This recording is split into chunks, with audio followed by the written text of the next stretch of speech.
आतीत प्राज्ञ। हम चाहते हैं प्राज्ञ भाई हमसे प्रिय बोले, सब लोग चाहते हैं, जाते हैं, सब लोग चाहते हैं, तो दूसरे भी चाहते हैं कि हमसे प्रेम का व्यवहार करें। है बेटा के पिता चाहता है कि हमारा बेटा हमसे प्रिय बोले, हैं हर जिज्ञासा होती है। अब परिवार में एक दूसरे तक चाहते हो कि हमसे सब लोग प्रिय बोले, तो जब सब प्रिय बोले तो दूसरे तुम्हारी अप्रियता ऐसे बोलो, सत्यम प्रियम हितम चयत, सत्य बोलो, दूसरे के हित पर बोलो बात। आप सत्य दूसरे के हित पर बात बोलेंगे तो कभी भी किसी से आपका झगड़ा नहीं होगा। सब लोग जानते हैं हित अनित पशु पक्षी का, हित अनित मनुष्य की चलती जाए पशु पक्षी भी जानते हैं। जिस आप पक्षी से प्रेम करेंगे पक्षी आपके पास आके रह जाएगा, जिस पशु से प्रेम करेंगे आपके पास आ जाएगा। गैया पर थोड़ा हाथ चला दीजिए, आपको छोड़ के नहीं जानी चाहती, बार बार गैया आपके पास माना चाहती है। तो नित्य कम भाषण हो, ज्यादा नहीं हो और उचित हो। सत्यम बुरिया प्रियम बुरिया माँ बुरिया सत्यम और प्रिय, सत्य बोलो ये कि प्रिय बोलो। सत्य ऐसा न हो कि दूसरे को अप्रिय लगने वाला है, ठीक है ना। अप्रिय की बात है, इस बात को भली प्रकार से जानते थे विदुर जी के वहाँ भगवान श्री कृष्ण का यदुवंश का विनाश हो गया है। पांडवों के पास में जब आए यात्रा करने के बाद में काफी समय बाद सभी तीर्थों में, तो लेकिन पांडवों से उन्होंने ये बात छिपाई कि वहाँ यदुवंश का विनाश हो गया, क्योंकि उन्होंने विचार किया कि अगर है सत्य कि मैं अगर अपनी तरफ से इस बात को पांडवों से कहूँगा, अभी पूरे पांडवों में रोना धोना चीख पुकार पूरी हो जाएगी और कोई भी इस ग्रह को सह नहीं पाएगा। कुंती है और आपकी द्रौपदी है और उनका परिकर्ता पांडव है, अभी की इतना मैं शांति का बीज बोलूँगा जो शांति से सभी लोग बैठे हुए हैं और उसमें एकदम अशांति का सामंजस्य डाला कर रहे। नहीं कहा कि उस समय कालांतर में अपने आप उनको मालूम पड़ जाएगी क्या हुआ, लेकिन मैं इस दुख का क्यों मारूंगा।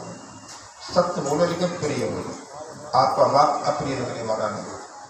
सत्यम है, सत्यम क्या प्रिय बोलो, मामले सत्यम अप्रिय, अप्रिय लगने वाली सत्य को मत बोलो। इसीलिए जीवन में समता हो और इंद्रियों का दमन होना चाहिए। और तितिक्षा जीवन में गर्मी आती है तो एक सहन करना है। हम चाहें कि भाई गर्मी चली जाए तो ऋतु तो नहीं बदल सकती, हमको अपनी सहन शक्ति को बढ़ाना होगा। नहीं, जीवन में कभी कभी अनेक प्रकार की हमारी बात क्या आ जाते हैं सुनने के लिए, तो उनको सहन करना ही ठीक है। उनका उत्तर दे करके आप भी उसी का एक वही करेंगे जैसे वो बोल रहा है, आपको वहाँ की जवाब देंगे तो और आगे आपको भी दुख होगा, दूसरों को भी दुख होगा।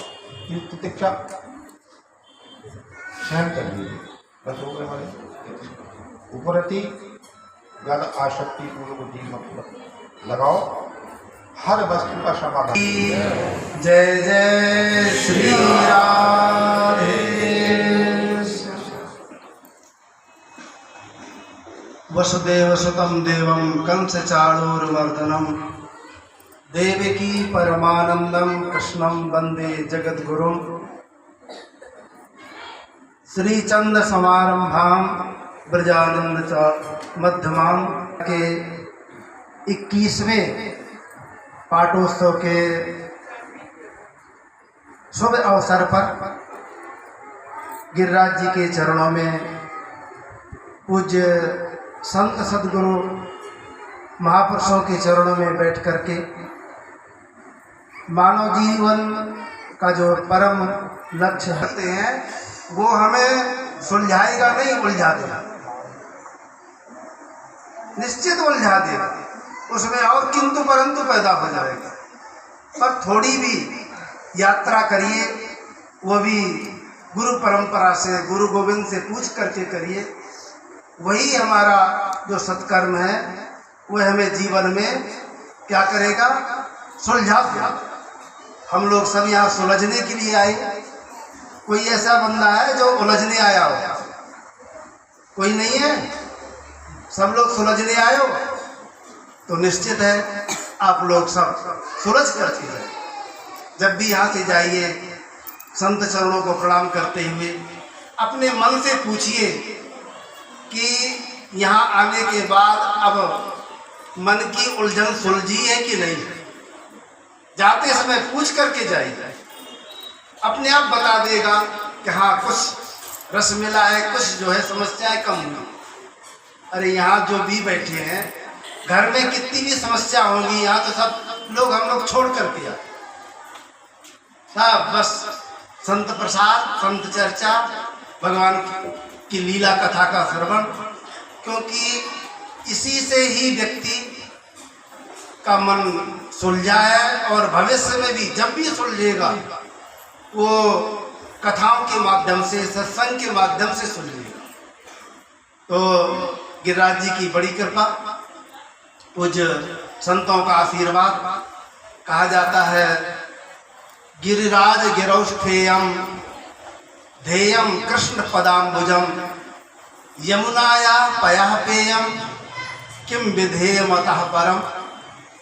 गिरिराज गिरौष्ठेयम, यदि गिरिराज की तलहटी रहने को मिल जाए, अधिक मिल जाए अच्छी बात है, एक रात्रि भी चरणों में रहने को मिल जाए, सोने को मिल जाए, जीवन सार्थक।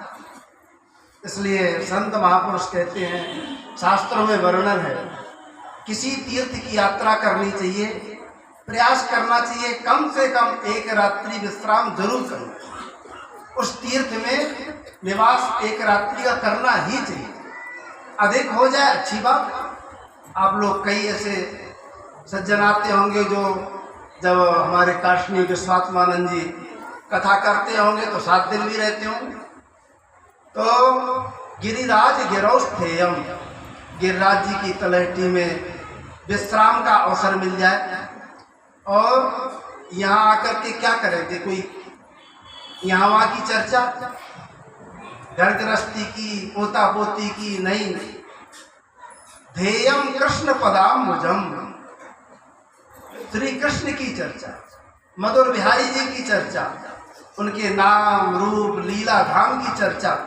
यदि ये चर्चा सुनने का अवसर मिले, बड़ी कृपा।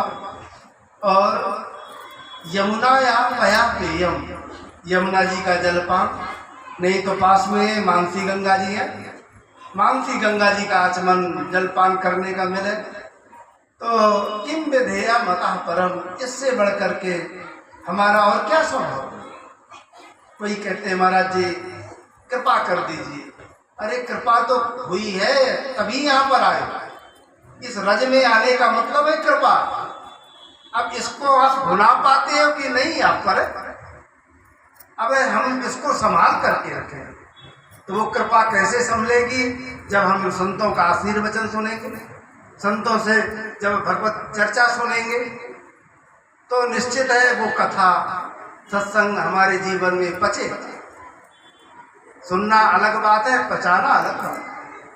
तो हमें सुनना भी है और गुरु गोविंद की कृपा से उसको पचाना भी। तो हम पूज्य संतों का हम आशीर्वचन, उनके सुंदर मधुर भाव सुने। स्वामी श्री राजेश पुरी जी महाराज, उनसे मैं निवेदन करूंगा कि वो अपने वचनामृत से हम सभी को लाभान्वित करें। स्वामी राजेश पुरी जी महाराज लगभग महाराज जी 10 मिनट, 10 मिनट।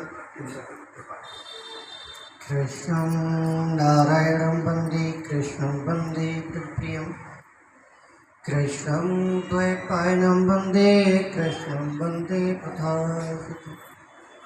गुरु ब्रह्मा गुरु विष्णु गुरुदेवो महेश्वरः गुरु साक्षात् परं ब्रह्म तस्मै श्री गुरुवे नमः।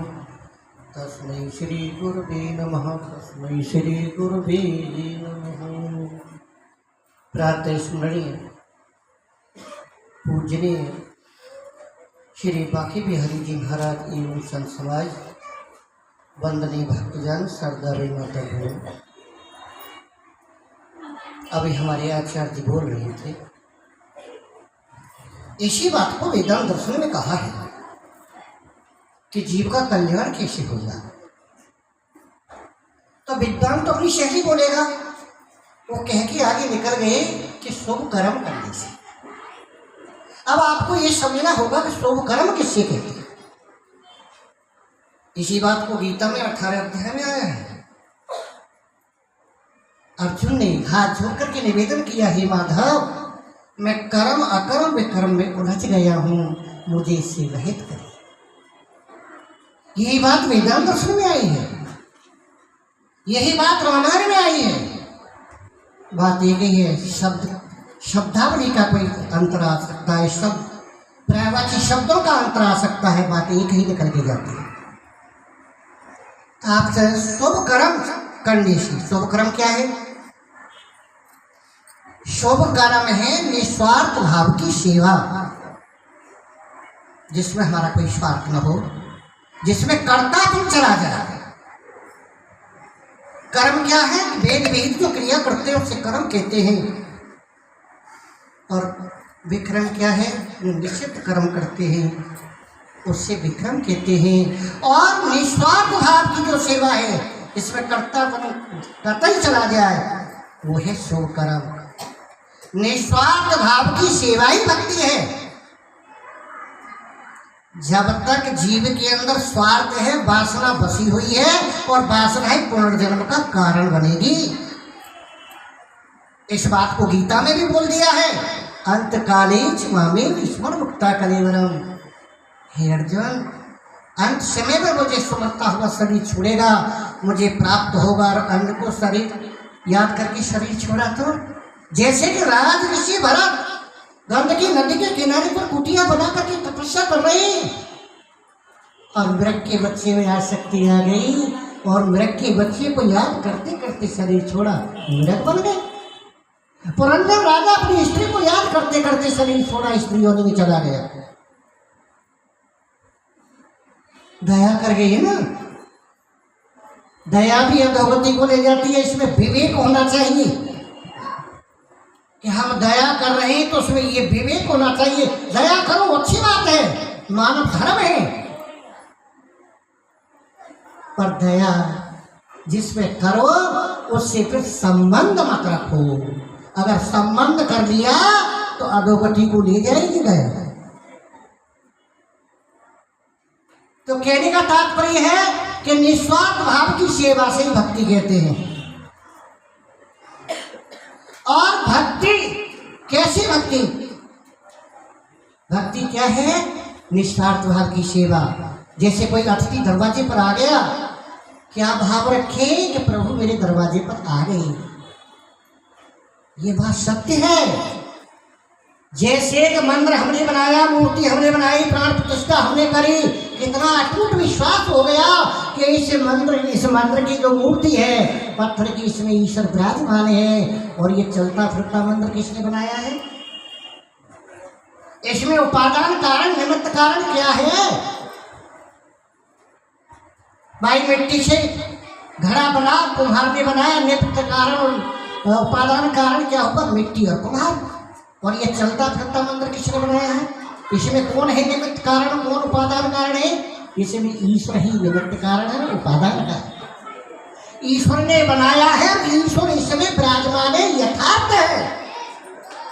इसमें तो हमने ईश्वर को माना नहीं, इसमें तो हम अमुक अमुक में बट गए। अरे जब तक हम इसमें ईश्वर नहीं मान लेंगे कण कण में, तब तक इस पत्थर की मूर्ति में ईश्वर नहीं मिलेगा। जब तुलसीदास जी की परिपक्व अवस्था हो गई है कि अतिथि सेवा में जैसी दृष्टि वैसी दृष्टि अनादिकाल से चला आ रहा है। प्रभु मेरे दरवाजे पर आ गए हैं, ऐसी करती करती हमारी दृष्टि ईश्वर में हो जाएगी। जब ईश्वर में दृष्टि हुई तुलसीदास जी की तो आगे क्या चौपाई लिखी कि सिया राम ने सब जग जानी करहूं प्रणाम जोर जोर। रामायण की चौपाई साधारण नहीं है, हर चौपाई महामंत्र है। रामायण को समझना कोई आसान खेल नहीं। 3 वक्ता हैं, यादव जी, शंकर जी, तुलसीदास जी।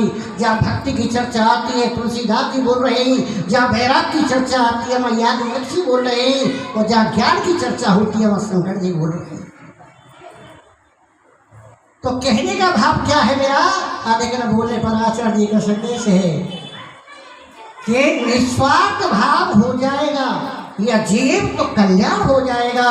निस्वार्थ भाव की सेवा करने में आ जाएगा और सोचेगा कि प्रभु मेरे दरवाजे पर है, ये प्रभु है, ये मेरा ब्रह्मांड स्वरूप जो दिख रहा है मेरे प्रभु का है। ऐसी स्थिति हो जाएगी तो जीव का कल्याण हो जाएगा।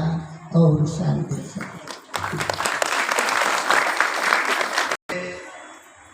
पूज्य महाराज जी संस्थापक के रूप में और भजन के माध्यम से हम सभी को कृपा बरसा रहे हैं। पूज्य स्वामी श्री काशी रविंद्रानंद जी महाराज सौम्य मूर्ति देखने में भी है, और जब हम उनके वचन सुनेंगे तो भी बड़े सरल और सहज शब्द इसका हम लोग आशीर्वचन अध्यक्षता के रूप में प्राप्त करेंगे। पूज्य उन्हीं के बगल में विराजमान है, नहीं अभी हम लोग जिनका आनंद वचनामृत का आनंद ले रहे थे, स्वामी पूज्य रामानंद जी महाराज जो अनेक शास्त्रों के ज्ञाता हैं और संक्षेप में हमें अनेक शास्त्रों के माध्यम से हमारा जीवन तो कैसे समाप्त हो, भगवान के प्रति कैसे स्नेह बढ़े, हमारा मानव जीवन कैसे सफल हो, उसके बारे में बड़ी सुंदर चर्चा हमें अभी उन्होंने सुनाई थी। मंच पर विराजमान है काशनी ऋषि चैतन्य जी महाराज, काशनी रामकृष्णानंद जी महाराज, स्वामी सतपाल दास जी महाराज, महाप्रभु चैतन्य दास जी महाराज। तो हम सभी महापुरुषों का आशीर्वचन प्राप्त करेंगे। अब मैं काशनी ऋषि चैतन्य जी महाराज से निवेदन करूंगा कृपा करके, और लगभग 8-10 मिनट में अपने वचनामृत से हम सभी को लाभान्वित करें। पूज्य ऋषि चैतन्य जी महाराज।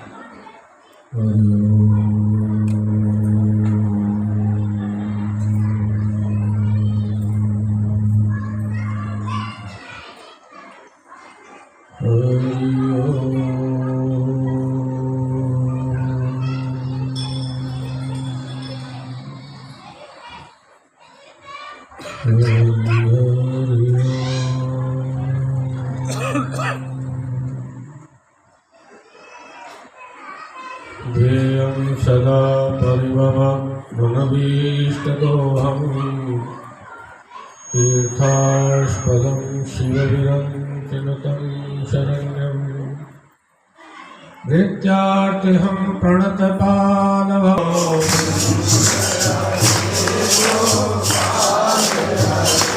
जय जय प्रभु दीन दयाल हरे, जय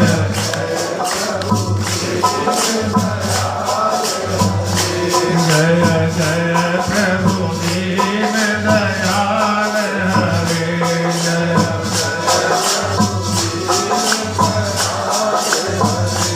गोविंद हरे गोपाल हरे, गोविंद हरे गोपाल।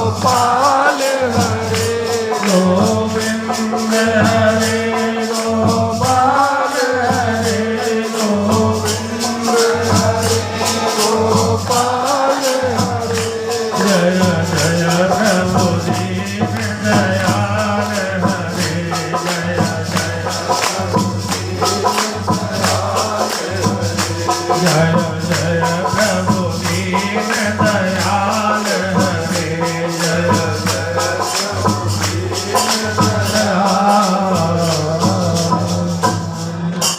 बोले राधा गोविंद भगवान की परम पूजनीय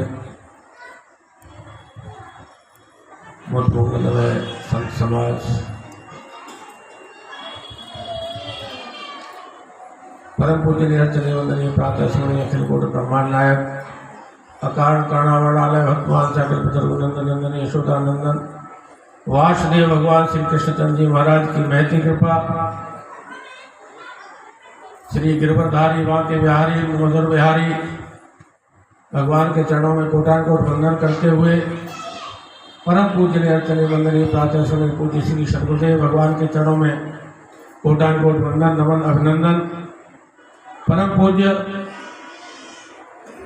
स्वामी इस आश्रम के संस्थापक पूज्य महाराज श्री के चरणों में कोटानकोट वंदन। उनके वाम भाग में विराजमान पूज्य स्वामी जी के चरणों में कोटानकोट वंदन। मंच पर विराजमान सभी चरणों में सब चरणों में वंदन करते हुए परम भागवत विप्रगण विद्वजन परम भागवत भगवत चरण भक्तगण भक्ति स्वरूपा शक्ति स्वरूपा लक्ष्मी स्वरूपा साक्षात मेरी निजात्मा माता बहना,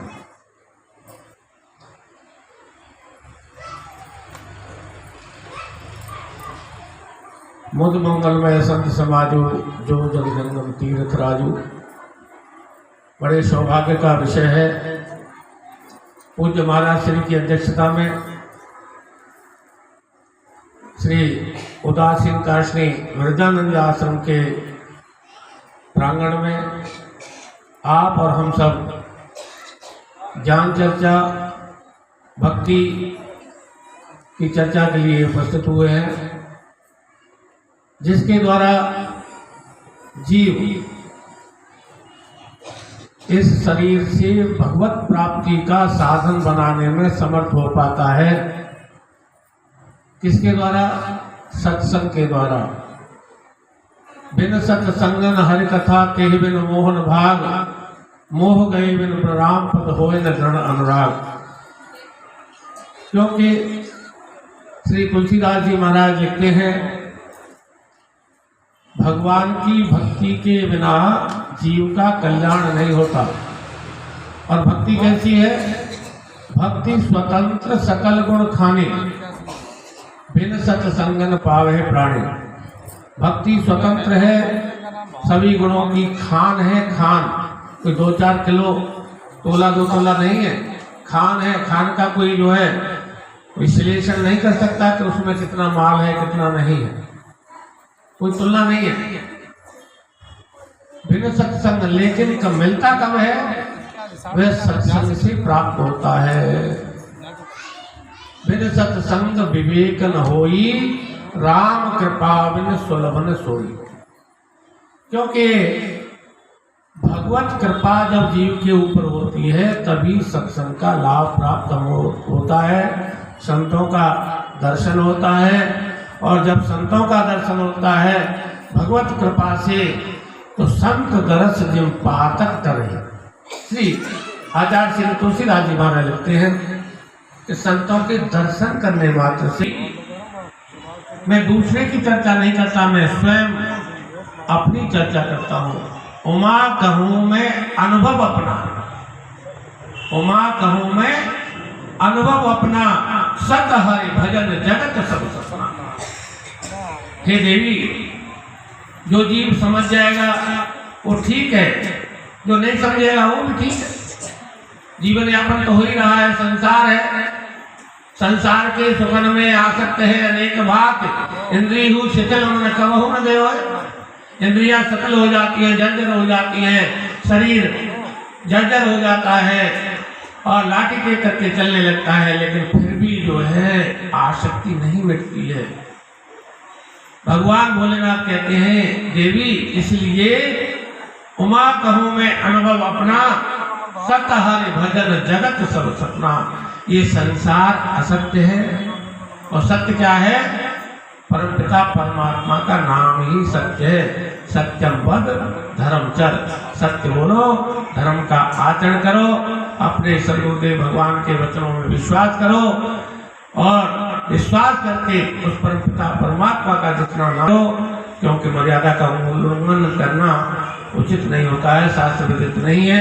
मेरी समय पूर्ण हो रहा है, इसलिए मैं अपनी वाणी को यहीं पर विराजमान करता हूँ।